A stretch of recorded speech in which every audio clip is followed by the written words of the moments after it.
I have a really big announcement. Some of you know that I've been talking about getting harassed lately. There was an incident back in September, and then there was another one a couple of weeks ago. And they were both from the National Association of Realtors sub-board, the California Association of Realtors. And both of them happened because one was a false complaint and one was actually a complaint that actually wasn't even a complaint. It was like trying to cite a law that when I called the Department of Real Estate 4 different times, nobody knew anything about. So clearly didn't even exist. It was a made up law on a made up complaint that actually didn't make sense. And so I've got some big news. I started planning a few months ago. I joined the new real estate board. I try and keep videos to a minute, so let me share in just a minute. The new American Real Estate Association was created because the National Association of Realtors failed the realtors.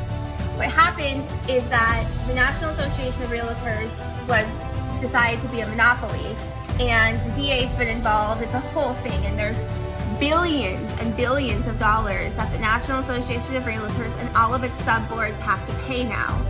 And as a result, they don't have the money, and so they've started going after realtors for things like, oh, you posted something on MLS, but you didn't put the sign in front, or vice versa. Sorry, it's vice versa.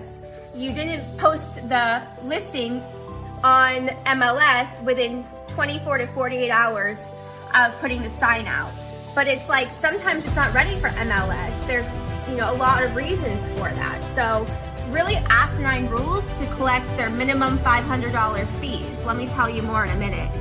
When any kind of complaint at all comes in, or idea of wrongdoing comes in on the real estate boards, what it is that there's a hearing that gets scheduled by the grievance committee, because the grievance committee is supposed to take this information as fact. They say that there's an investigation, but they just take it as fact. And it's people in the grievance community who are fellow realtors in the area, and that's what they do. They just proceed things to hearings, apparently. And the hearing minimum is $500, and the fines go easily to $15,000. So the first false complaint I got, because the second one was actually citing a rule that didn't exist according to the Department of Real Estate themselves, when I called and talked to 4 different regulators. So yeah, and that was only a couple weeks ago. And the thing is that it's so crazy. Sometimes it makes me lose my train of thought that people can be so mean and harassing.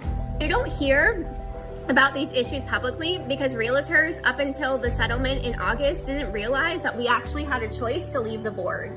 And the thing is that realtors, and I'm not a realtor anymore, I'm a real estate broker and a real estate agent, although I follow 99% of the rules that the board follows, I do not subscribe to the real estate board anymore as of a few days ago. That is the big news, and it's because we had lawyers draft our own forms over the past few months. We've been working on it, and I'm going to be helping other people as well who are in the industry to leave the extortion behaviors, etc., monopolistic behaviors that we've been seeing the board do to people that are just trying to work. You don't go after people's livelihoods. Those kinds of things have to be disclosed. Like, you can't do that. That's worth fighting for. That's worth making a big change. There's all these asinine confidentiality rules when you're in the board that you can't talk about this at all. But here's what the board does if you're found guilty, and thank God that we weren't. Both times we were not. But here's what the board does if they find you guilty. They publish your photo, and they publish a bunch of information about your violation. And your violation can be something as simple as, like, your logo wasn't big enough, and your peers who maybe you're competing with decided that that's worthy of defaming you and tarnishing your reputation.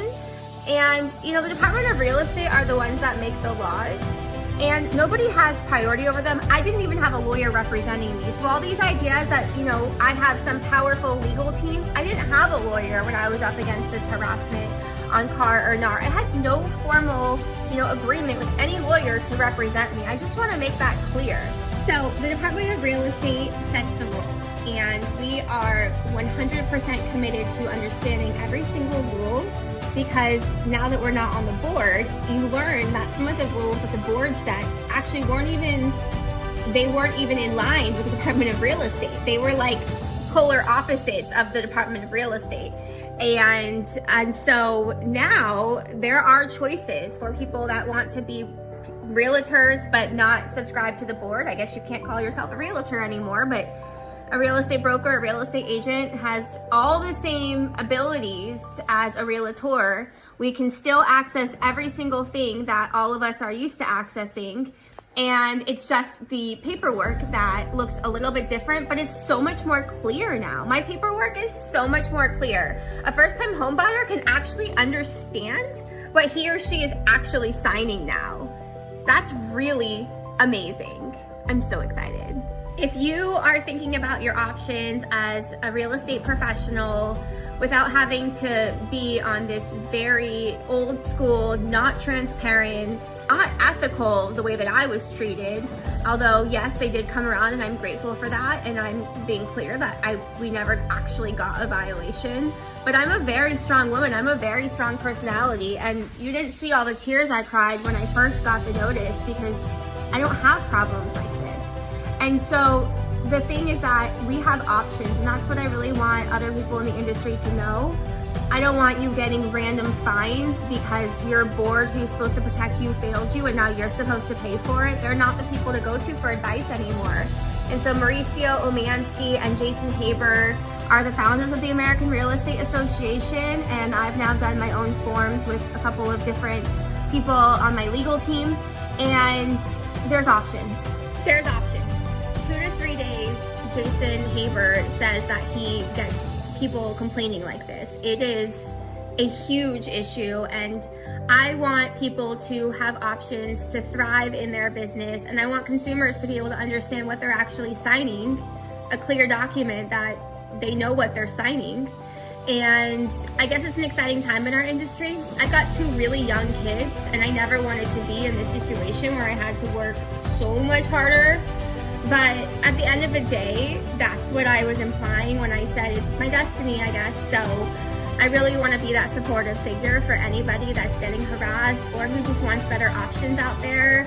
The boards are on their last days. They're not fair, they're not transparent, they're not for the consumer, let alone the realtor, because clearly, they're a huge monopoly, and the amount of litigation and people involved is making that also very clear that they're not for anybody. The boards look out for themselves. They make a lot of money, and they have expensive lifestyles and events and trips that they go on, and the realtors and the consumers don't understand what is actually a law that they have to follow and what is just a bully attempt by somebody that doesn't want them competing, or maybe doesn't like them because they're a woman or they're Jewish or they're Black or they're Latino. I don't know what people are thinking when they're forwarding such obviously false complaints.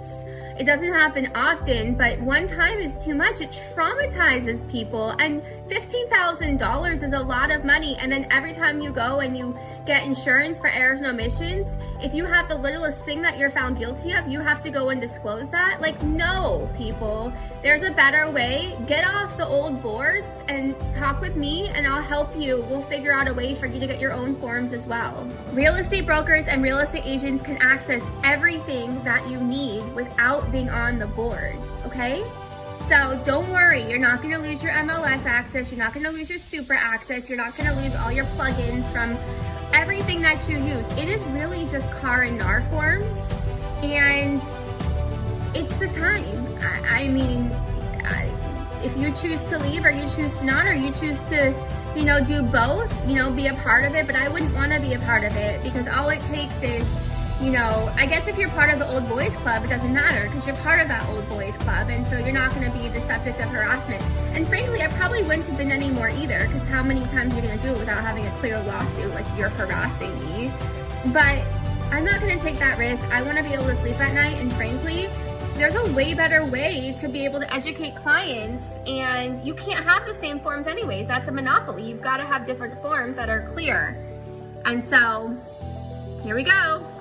And just in case you're wondering, I already have another realtor that is ready to join my firm. And so the change is happening and people are hopping on board. and we are here to help you. So I really want you to know that there are options and that the forms are a lot more clear, and that this is something that we have to do to be able to make forms that are more clear and protect ourselves from litigation, because I don't want to be the subject. Like, if I'm aware that the board is doing things that are unethical, like, I can't be a part of that, right? Like, we can't be a part of that. And there's a whole movement anyways. You see it in other industries as well, where people are starting to, realize the self-serving nature of their boards. I mean, we've already seen it in a lot of industries. It doesn't matter. We don't need to name names, not publicly at least. So I just want you to know that this is a whole movement as well, and it is the time to choose which side of history you want to be on.